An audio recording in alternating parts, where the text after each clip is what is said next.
Dragon. Today I want to talk about a very, very powerful character that we already seen in the MCU, just a younger version of the character. Who am I talking about?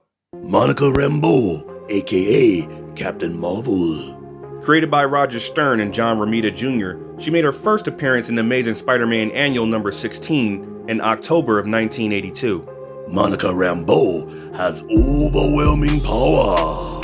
She is able to absorb, generate, and project energy, as well as transform her body into an energy form. In this energy form, she can travel at the speed of light through the vacuum of space.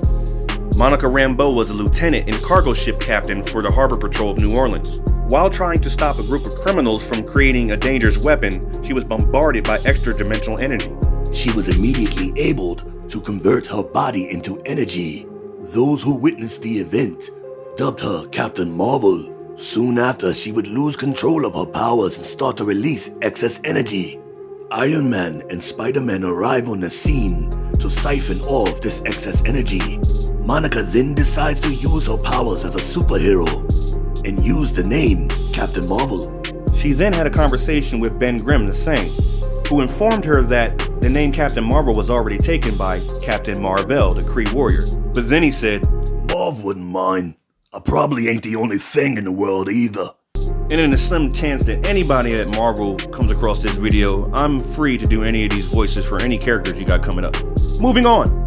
Monica then sought out the Avengers. Under the tutelage of Captain America, she became a member.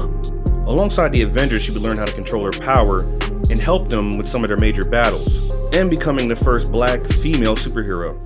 Captain Marvel will find herself in the middle of the Secret War saga when the Beyonder abducted superheroes from Earth and made them fight supervillains on the battle planet. Later on, we see the Wall step down as the leader of the Avengers, and Captain Marvel takes over as leader, commanding the team in battle against the X-Men, the Olympian gods, and the Super Adaptoid. In one story, we see Mariana, the wife of Submariner, transformed into a giant Leviathan. To conquer this beast, Monica Rambeau, aka Captain Marvel, transforms into a giant lightning bolt. She strikes at the Leviathan, but also touches the surface of the ocean. This disperses her atoms far and wide, which hinders her ability to reform. When she's finally able to regain herself, she's no longer able to use her powers, and she's weakened and withered. So she steps down as leader and member of the Avengers. Over time, she started to regain her physical health and some of her abilities. She decided to start fighting crime once again. She wouldn't regain her full power until a group of aliens calling themselves the Star Blasters journeyed to Earth in an attempt to push Earth's moon away from its orbit. Quasar summoned some of the most powerful heroes in the world to fight these foes. During this time, she encountered a stranger who accelerated the process of her power regeneration. Moving forward, we see Captain Marvel team up with Star Fox and Guinness Vale to fight against the Controller.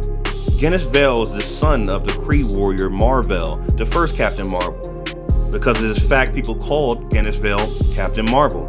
This bothered Monica, so she decided to let him have the name Captain Marvel, and she changed her name to Photon.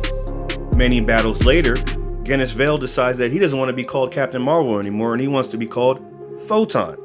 Monica confronted Guinness Vale for stealing her name once again, but decided to change her name once again, this time to Pulsar. When we get to the Civil War storyline, we see Monica on the side of Captain America and his secret Avengers.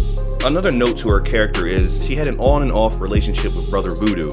Brother Voodoo was rumored to be showing up in the new Doctor Strange movie, so I don't know if that's going to cross over, if we're going to see those two interact, but keep your eyes out for that. When we reach the current era of comics, known as Marvel now, in the Infinity story, Monica Rambeau changes her name again to Spectrum. In the Captain Marvel movie, I think Carol Danvers' Captain Marvel was represented pretty well as far as showing how powerful she was, so I'm anxious to see what they do with Monica Rambeau, because she's arguably more powerful than Carol Danvers. So what do you guys think? Let me know in the comments. Peace.